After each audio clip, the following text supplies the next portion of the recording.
Pour mon invité d'aujourd'hui, les possibilités de sujet étaient vraiment très nombreuses. Son nom, André Martel.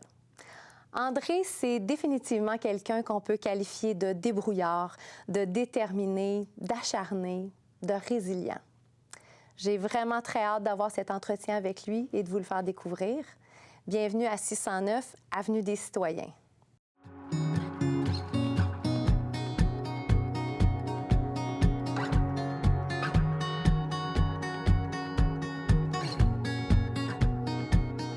Allô, André. Salut. Ça va bien? Ça va très bien, toi? Je te remercie tellement d'avoir accepté mon invitation. Merci d'être là, ça me touche beaucoup. Bien, ça fait plaisir. Merci de m'avoir invité. Oui, écoute, on se connaît un peu, mais très peu. Oui. Donc, j'en ai appris un peu plus sur toi en préparant l'entrevue. Mais donc, j'ai vraiment hâte qu'on ait cette discussion-là ensemble aujourd'hui. Écoute, on va plonger directement dans le sujet. Toi, tout d'abord, tu me parlais que tu viens vraiment d'un milieu modeste et plutôt pauvre. Oui, on peut effectivement. vraiment dire ça, hein? Je me Effectivement. trompe pas. Puis donc, ça se manifestait comment pour toi? Bien, sur le coup, plus jeune, je me rendais pas nécessairement compte jusqu'à temps qu'on arrive au secondaire. C'est toujours là que les choses Oui. se passent. On prend conscience, on regarde prend les autres, conscience on se des autres, compare. exact. Oui. Exactement. Tu sais, j'habitais dans un milieu pauvre de Longueuil. J'ai toujours habité à Longueuil, avec des parents qui travaillaient en usine et tout, là, qui faisaient tout ce qu'ils pouvaient Oui. pour nous élever. On Vous est êtes combien? trois. On est Trois, trois. OK. Ouais, j'ai un frère et une sœur. Donc, c'est ça. Puis, j'allais à l'école Gérard Filion au secondaire, tu sais. Oui. C'est- On se rendait compte que, bon, on faisait partie un peu de la partie pauvre de la ville, là, mais sans nécessairement, ben, en tout cas pour moi, là, personnellement, sans nécessairement m'empêcher d'avancer, bien sûr. Là. Tu n'avais peut-être pas nécessairement le sentiment de manquer quelque chose, mais tu aurais peut-être aimé avoir ce que tu voyais que d'autres avaient. Ouais, On je me, pourrait peut-être je me suis traduire rendu ça comme compte ça. plus tard. Plus tard, je me rendais compte que il y a des gens qui étaient plus choyés, qui venaient de meilleurs milieux. Oui. Puis c'est là que je me suis dit, ah, ça aurait été pas pire, ça, Oui, quand oui, même. c'est ça, exactement. Mais donc, est-ce que assez rapidement, tu as voulu justement avoir un métier, puis tu avais déjà cette conscience-là de dire non, non, moi, je veux plus pour la suite? Oui, effectivement. Tu sais, ça m'a pas empêché de rêver, puis ça m'a poussé un peu, je pense, à aller vers mon but. Tu sais, quand Oui. j'ai fini par décider quel métier je voulais faire, j'ai avancé vers là avec quelques embûches, mais tu sais, j'avais toujours ça dans la tête. Je suis arrivé aujourd'hui. Donc, c'est quoi ton métier? Je suis infirmier. Ah, c'est ça. Je suis infirmier, OK. maintenant gestionnaire, mais Oui. ouais. OK. Fait que tu as commencé vraiment pour aller faire les soins infirmiers. Donc, ça, justement, les études, il a fallu que tu t'organises par toi-même. Oui, Là. oui, effectivement. Au secondaire, là, vers 16 ans, je te dirais, là, j'allais à gauche, à droite. J'habitais avec mon père, mais tu sais, j'étais toujours parti. Là, c'était le running gag à la maison. Je partais avec mon baluchon, puis je revenais ouais. une couple de jours plus tard. Une couple de jours? Oui. Qu'est-ce que tu faisais? Bien, je gardais des enfants adolescents, puis OK. une de mes bonnes, qui est devenue ma bonne amie, OK. Nathalie, je gardais ses deux filles. Puis il y a Fait que des t'allais moments. coucher là. Oui, je dormais là. OK. Nathalie travaillait de soir de temps en temps. Fait que moi, OK. je gardais les enfants, je faisais Wow. mes devoirs, je faisais faire la routine des enfants. Puis après ça, je faisais ma routine, puis on jasait, puis j'allais me coucher. Le lendemain, je retournais OK. à l'école. Je pognais mon vélo, puis je partais. Donc, à ton vélo, tu sais, ça Ouais. en dit long, là, tu sais, quand même, sur l'âge que tu avais. Là. Ouais. Donc, quand je te décris comme étant débrouillard et résilient, je pense que je me trompe pas. Ouais, je pense que c'est quand même une bonne description. Parce que là, tu te retroussais les manches, puis tout ça, c'était pour te payer un peu de luxe, mais pour aussi t'amener à aller faire des études, Oui, peut-être? effectivement. Payer l'école, hein, parce que c'est ça, j'ai fini secondaire. Après ça, on arrive au cégep. Ouais. Il y a des frais reliés à ça. J'avais pris une petite année sabbatique entre le secondaire puis le cégep, qui a fait bien peur à mes parents que j'y retourne Que tu jamais. retournes pas, je comprends. Que je décroche. Mais non, c'était vraiment, j'avais un but en tête. J'ai pris mon année, j'ai travaillé à temps complet, ramassé un peu de sous, payé mes affaires. Puis après ça, j'ai continué à travailler à temps complet pendant les études à temps complet au cégep. Tabarouette, OK. Oui. Ça, c'est du stock là, quand on fait les deux à temps plein. Là. Oui. Parce que Quand même. là, est-ce que tu vivais chez tes parents à ce moment-là? Je suis allé en appartement après ma première session de cégep, je pense. OK. Dans ces coins-là, je suis allé en appartement avec un coloc. OK. Juste à côté de cégep, là, on était quasiment sur le terrain de Jean wow, Rousseau. Là. OK. Ah, c'est parfait, ça. Oui, on allait à l'école à pied. Oui, Mais donc, tu avais vraiment ce désir-là. Donc là, tu es allé faire ta technique. C'est une technique? C'est une technique que j'ai fait, exactement. OK. Oui, j'ai fait ma technique. Je l'ai faite en 4 ans. Travailler à temps plein, c'est ça que ça fait, Oui, j'imagine. Mais c'est pas grave. Des petites embûches, comme je te disais. Puis là, présentement, ben j'ai fini ma session. Justement, là, j'ai une Donc, de retour session. aux études. De retour aux études. Un grand garçon qui est de retour aux études. Parce une que nouvelle là, qui commence. oui, c'est ça. Qu'est-ce que tu veux faire? Je fais un certificat en dépendance présentement. En dépendance? Oui, en dépendance. C'est un milieu qui m'a toujours attiré. Quand j'ai commencé ma carrière en soins infirmiers, j'ai commencé en santé mentale. J'ai travaillé quelques années en santé mentale. C'est toujours un sujet qui m'a intéressé, qui m'a attiré. Donc, voilà, j'ai travaillé quelques années. Puis après ça, je suis devenu gestionnaire. Je faisais un gestionnaire sur les corps atypiques. OK. Puis vient avec ça, tu sais, pour être gestionnaire dans le milieu hospitalier, il faut avoir un bac. OK. Et là, moi, j'avais pas mon bac, bien sûr. Fait que j'ai pris la décision de faire un bac par cumul. Fait que je cumule les certificats. Je suis allé avec des certificats qui m'intéressaient, qui m'attiraient. Ben oui. Ça rend les choses plus faciles. Bien, c'est ça rend les choses plus agréables, surtout. Donc là, ton employeur, en fait, qui est le système de la santé, t'attend. Tu es déjà en poste d'être gestionnaire, mais il t'attend pour... Tu prends le temps que tu as besoin pour compléter. Exactement. On a 10 ans pour faire un bac, là. Selon la condition d'embauche. J'ai bougé un petit peu sur mes postes. Là, je suis rendu sur un intérim là, encore à l'heure actuelle. Qu'est-ce que tu fais? Je suis chef d'unité. Chef d'unité, Oui, t'es donc où? je gère 2 unités. Une unité de médecine où il y a des patients qui ont l'Alzheimer, des démences. OK. Une unité prothétique, bien sûr. Et l'autre unité, c'est la médecine neurologie. Donc, tout ce qui est autour de AVC, en gros, là, plein d'autres diagnostics. Là, mais, OK. Puis t'es à quel endroit? À l'hôpital Pierre-Boucher. OK, toujours ici à Longueuil. Oui, exactement, toujours à Longueuil. OK, OK. Puis donc, c'est ça, toi, tu disais que la santé mentale, ça a toujours été un domaine qui te fascine, qui t'intéresse. Oui, ça m'a toujours attiré. Par la force des choses, je suis allée comme gestionnaire en médecine. Je pensais pas prendre un poste de chef d'unité en médecine. C'est arrivé suite à plein de mouvements de personnel cadre, là, en fin de compte. Puis la personne qui devenait ma supérieure immédiate, c'est quelqu'un que j'appréciais beaucoup. Donc, ça m'a encouragée à aller là. Puis honnêtement, travailler avec elle. Oui, oui. Puis je me suis fait prendre à aimer ça. Ah oui, hein? Oui. Ah, c'est beau. Fait que dans le fond, une fois par intérim, mais avec possibilité de rester, Oui, bien, c'est toujours dans le but d'avoir le poste. C'est dans le but d'avoir le poste.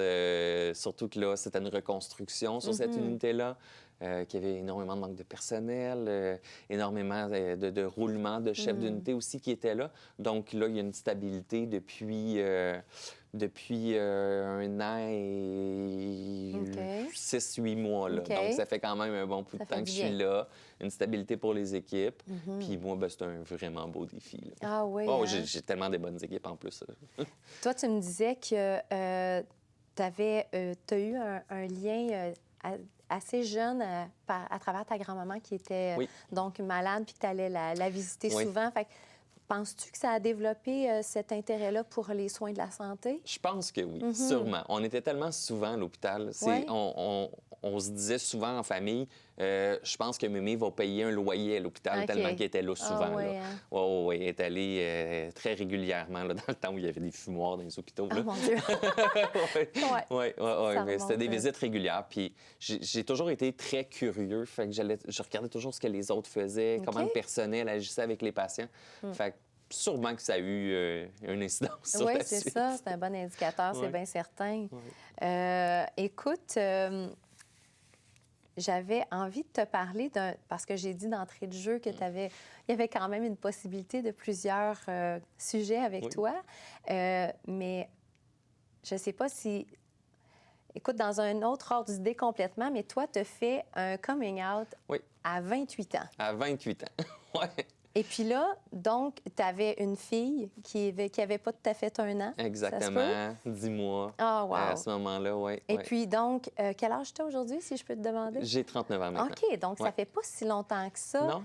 Puis tu dirais que qu'est-ce qui est arrivé pour que ça prenne autant de temps avant que que tu vives ça vraiment? Je pense que malheureusement, je pourrais dire, c'est le classique de j'ose pas aller dans ce sens-là, j'ai peur d'être jugé. Mais tout ça, c'est après coup, hein, parce que sur le coup, moi, j'ai vécu ma vie jusqu'à 28 ans comme je pensais que c'était ce qui me plaisait, que c'est Oui, là oui, que oui. j'allais. Là. Je me suis pas posé des millions de questions avant ça. Donc, c'est rendu vraiment à un moment où j'avais tout ce que j'avais appris qu'on devait avoir dans nos vies. Ouais. Une maison, une voiture, une blonde, des chiens, un enfant. Il manquait toujours quelque chose. Ouais. J'ai commencé à me poser plus de questions à ce moment-là. Ah, je comprends. OK, parce que on entend ça assez souvent de gens plus âgés que toi. C'était dans ce sens-là. Mais donc, tu dirais là, qu'il y a encore beaucoup de préjugés ou de difficultés par rapport à l'homosexualité? Malheureusement, oui. Malheureusement, on se sent encore... c'est pas pour rien là, que les semaines de fierté un peu partout dans Ça le monde existe et encore. à Montréal, il faut continuer à faire briller puis à montrer que c'est correct. On n'est pas des personnes différentes, puis il faut accepter, il faut travailler sur l'acceptation.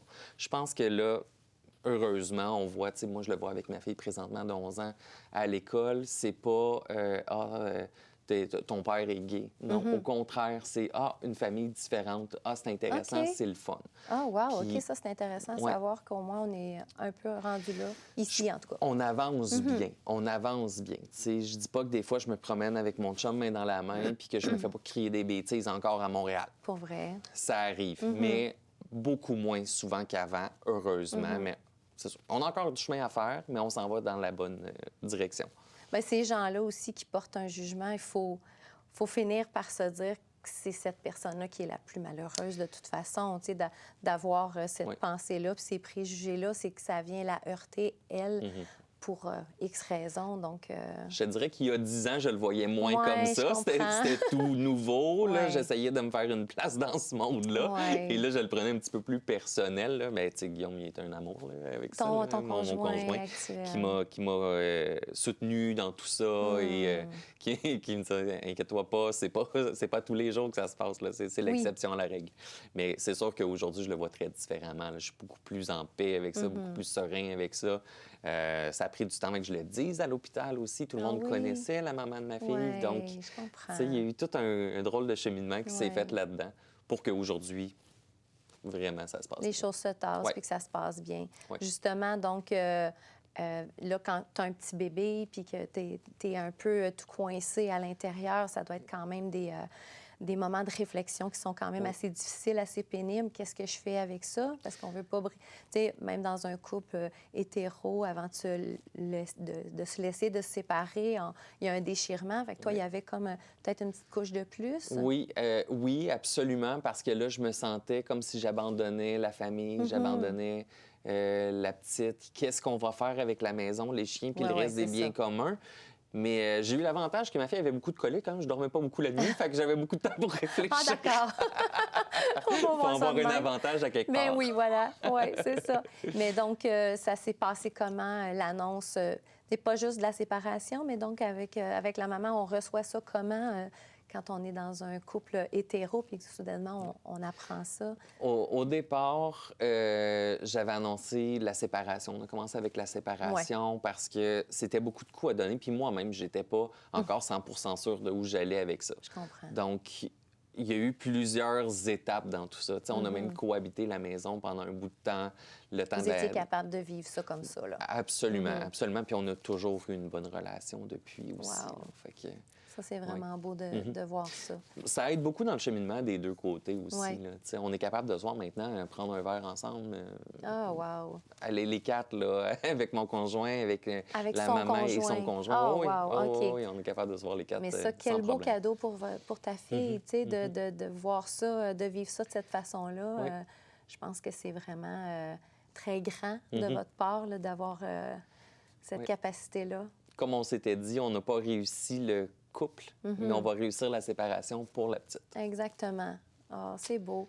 Donc, ta puce, c'est ça, elle est en garde partagée, puis elle revient à la maison, puis là, elle a deux papas, ou en tout cas un papa. Exact. Puis, Eh bien, Léa disait souvent quand elle était à la garderie puis au primaire, moi, je suis chanceuse parce que j'ai une maman et 3 papas. aïe, aïe, hein? Ouais. Tu sais, Elle se trouvait chanceuse de vivre ça.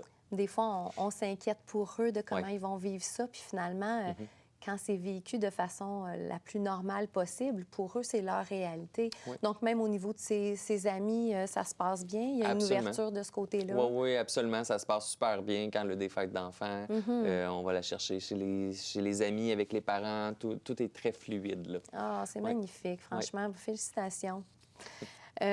Écoute, si je reviens un petit peu à ton parcours au niveau de la santé, toi, je pense qu'on peut dire que tu es vraiment quelqu'un qui carbure à l'adrénaline.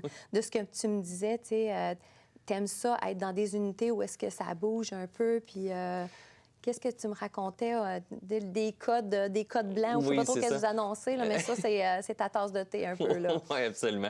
Quand j'ai commencé à être gestionnaire, j'étais coordonnateur d'activités hospitalières. Donc, OK. je travaillais de soir, de nuit, OK. les fins de semaine, jours fériés. C'était vraiment sur les corps atypiques. Ah, c'est ça que tu disais tantôt, Ouais, OK, des corps atypiques, exact. je C'est comprends. vraiment sur les corps atypiques. OK. Puis notre travail en tant que coordonnateur d'activité, c'est de s'assurer que l'hôpital tient debout. Hein. En gros, Mm-hmm. là, on éteint des feux. Donc, on s'assure, il manque de personnel, on trouve quelqu'un, on l'envoie là, on fait des casse-têtes, on fait de la gymnastique avec tout ça.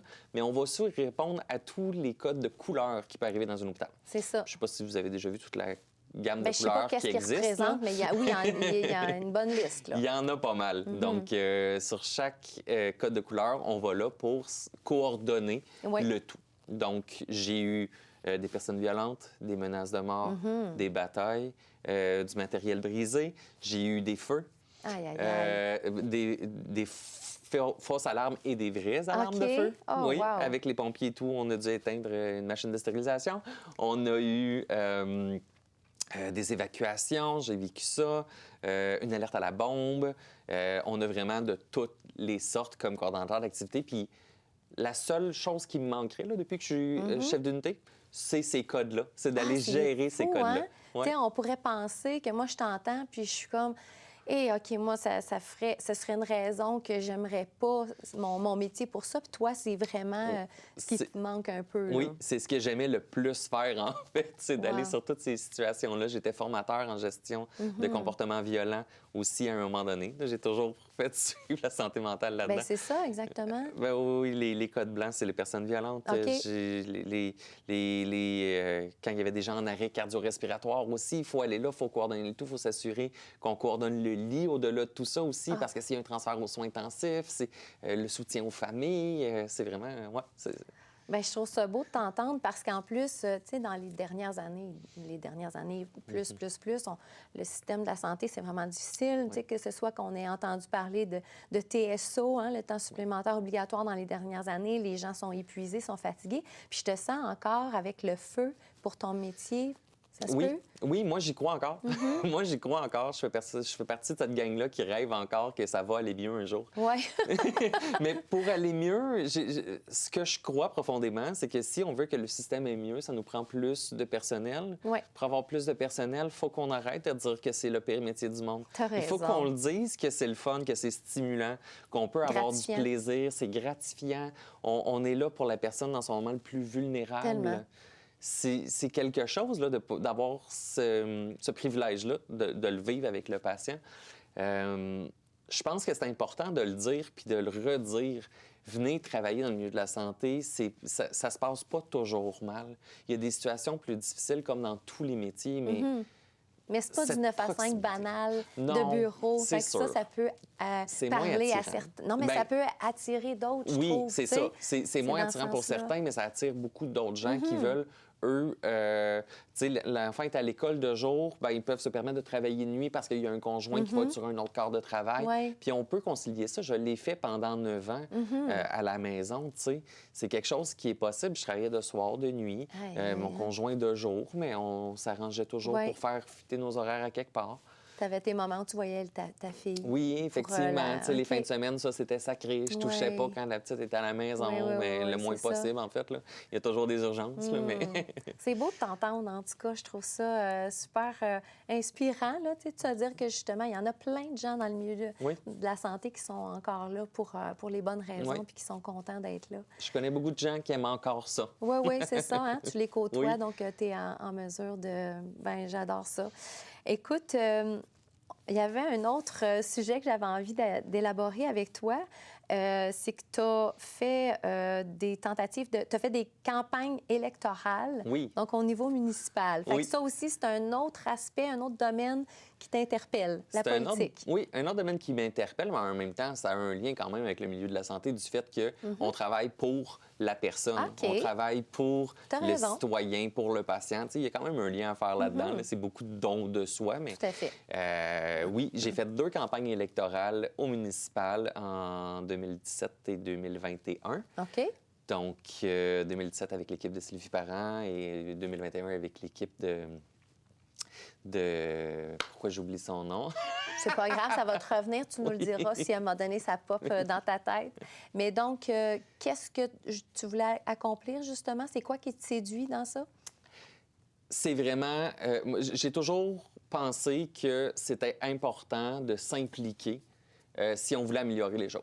Donc, au lieu de juste j'ai le choix de chialer, que évidemment, je passe pas assez souvent, ou j'ai le choix de m'impliquer puis d'aller dans un rôle décisionnel pour pouvoir améliorer les choses, ou à tout de moins comprendre pourquoi, mais évidemment, je passe pas assez souvent. Oui, c'est ça, je vais avoir une réponse. C'est ça. Fait qu'il faut aller chercher l'information, mais on peut aussi être décisionnel dans tout ça. Puis au niveau municipal, ça se joue dans la cour. C'est tellement concret, tu as raison. C'est là, c'est ce qui a une incidence directe sur qu'est-ce qui se passe chez moi, qu'est-ce qui se passe sur mon terrain, qu'est-ce qui se passe dans mon quartier. Donc, oui. Fait que c'est ça qui te séduisait. Puis comment qu'on vit ça, une campagne, c'est prenant, là. C'est prenant, c'est beaucoup, beaucoup de travail sur peu de temps. Une campagne, bien, ce que les gens voient, c'est sur peu de temps, parce que le porte-à-porte, c'est pas que ça. C'est pas que ça. Mais il y a beaucoup de travail qui vient en amont. Il y a beaucoup de bénévoles dans nos équipes en arrière de tout ça pour venir nous aider à organiser ça. Ça nous prend un organisateur de campagne qui a beaucoup de temps à nous donner et qui a le cœur sur la main, puis qui est capable de nous dire « Va là, non, arrête, je réfléchis pas à ça, va-t'en là. On change de quartier, ça fonctionne pas aujourd'hui. » C'est tout bénévole, ça? C'est tout bénévole, effectivement. Y croire beaucoup, oui. hein? J'avais vraiment une belle équipe de bénévoles les 2 fois. Pour vrai? Parce que, oui, mais c'est des gens qui doivent croire en toi, hein? Ben oui, c'est ça. À la base, pour se donner, puis t'entourer, puis te donner tous les outils possibles, c'est un peu ça. C'est des gens qui sont vraiment dans l'ombre pour que toi, tu brilles un peu. Exactement. Moi, quand je vais aller faire, quand on va faire notre porte-à-porte, ben on a déjà notre préparation qui a été faite avant. Oui, on a notre mot à dire là-dedans, mais la stratégie en tant que telle, on peut pas le faire. On n'a juste pas le temps non plus. Là.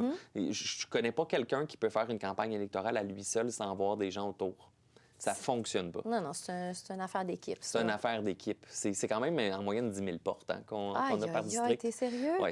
Ah oui, hein? Oui, c'est beaucoup. Ça aussi, c'est un grand don de soi. Fait que je le comprends, le parallèle que tu fais entre le milieu de la santé puis donc l'implication au niveau politique. Je saisis mieux qu'est-ce que tu veux dire, parce que c'est vrai que c'est de l'aide aux citoyens, puis c'est un grand don de soi de vouloir... parce qu'on n'est pas dans le souhait d'avoir du pouvoir, là. Non, faut pas le faire pour ça. Non, ce serait pour les mauvaises raisons, ça. Ce serait vraiment pour... Puis on serait déçus parce qu'il n'y a pas tant de pouvoir que ça. Les citoyens ont bien plus de pouvoir qu'autre chose. Ce serait vraiment décevant. Ben, c'est pas la bonne façon de faire la politique. Ben si on veut aller en faire vraiment, c'est pour aider, pour améliorer la vie de son quartier, pour vraiment faire briller la ville aussi. Hein, parce que moi, je suis un gars de Longueuil. Je viens de Longueuil depuis toujours. Oui. J'ai dévié pendant 2 ans, là, mais oh là là. Je suis revenu très rapidement. Tu fillais trop mal. Oui, c'est ça. Je suis revenu vers la ville. Mais comment qu'on vit ça? Donc, j'allais utiliser le terme échec, puis j'aime pas ça, parce que c'est pas un échec, mais donc un revers. Quand on vit un premier revers, comment qu'on vit ça? Honnêtement, bien. Oui. Parce que j'ai eu l'impression d'avoir fait ce que je pouvais. Voilà. C'était une première campagne pour moi. Je connaissais pas vraiment où on s'en allait. On était dans une... Circulant en 2017, on était dans une drôle de situation au niveau de la ville, là, avec le parti de l'ancienne mairesse qui s'était un peu explosé, OK. qui s'était séparé en deux. Là, on revenait, les citoyens ne comprenaient pas tout ce qui s'était passé. Un peu une guerre intestine là-dedans. Il y avait une image à reconstruire un peu? Exactement. OK. C'était quand même une drôle de situation. Oui. Là, moi, j'arrive là-dedans. Je connais pas la politique en tant que telle. Il y a une bonne équipe. Avec Action Longueuil, on avait une bonne équipe. Mais là, ça, on s'entend que ta première campagne, tu fais plein d'apprentissages. Oui, là. absolument. C'est sûr. Absolument. Oui, oui, Juste de oui. savoir comment être efficace dans son porte-à-porte, OK. être dans les événements le plus possible, se faire voir, pas trop, de la bonne façon. C'est quand même plein d'apprentissages. C'est sûr. Puis, honnêtement, j'ai fini la campagne en me disant, je suis allé au bout. Tu avais un sentiment de satisfaction, là. Tu pouvais pas... J'étais vraiment content de où j'en étais. Ouais. Puis je suis resté quand même avec le parti. Je suis resté impliqué. Oui, Moi, je suis resté un membre du parti. J'étais aussi dans le CA un bon bout de temps. Plus derrière le rideau, mettons, là, où on prenait des décisions pour le parti. Donc, je suis resté toujours impliqué en arrière de tout ça avec ceux qui étaient des élus et ceux qui ne l'étaient pas aussi. Il y en avait quelques-uns pour revenir avec une deuxième campagne. Bien, c'est ça. Donc là... 2021, tu décides de te représenter. Et puis là, donc avec peut-être un peu plus de confiance. Un peu plus de confiance. On est dans l'équipe de Jacques Letourneau. Bon, voilà. Oui. Ça vient de ton valet. J'adore Jacques Letourneau. Je l'aime d'amour, Jacques Letourneau. Jacques. Oui, je l'aime d'amour, Jacques Letourneau.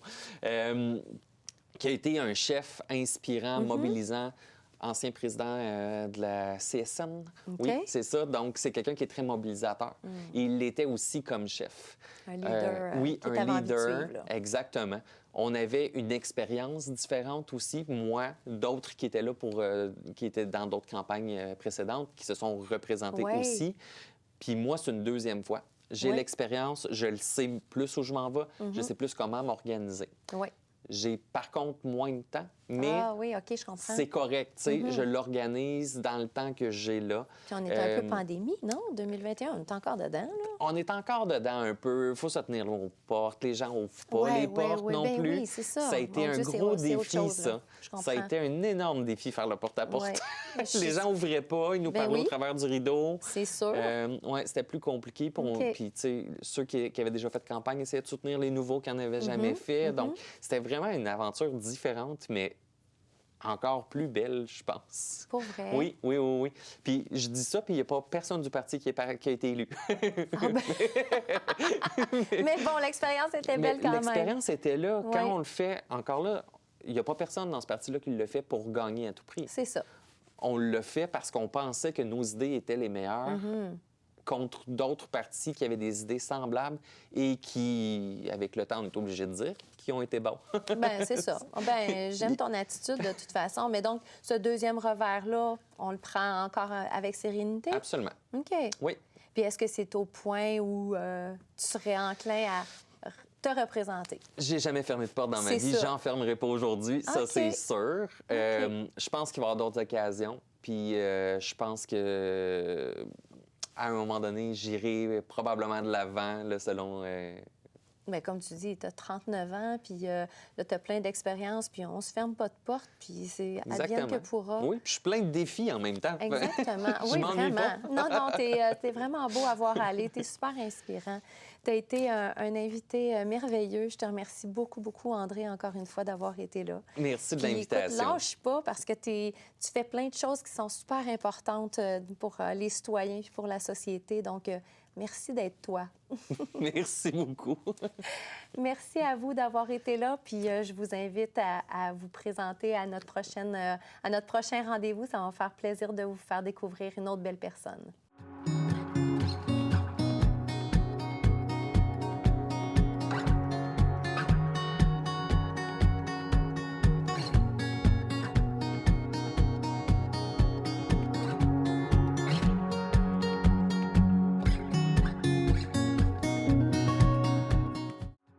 Connaissez-vous quelqu'un au parcours inspirant de nature personnelle ou professionnelle?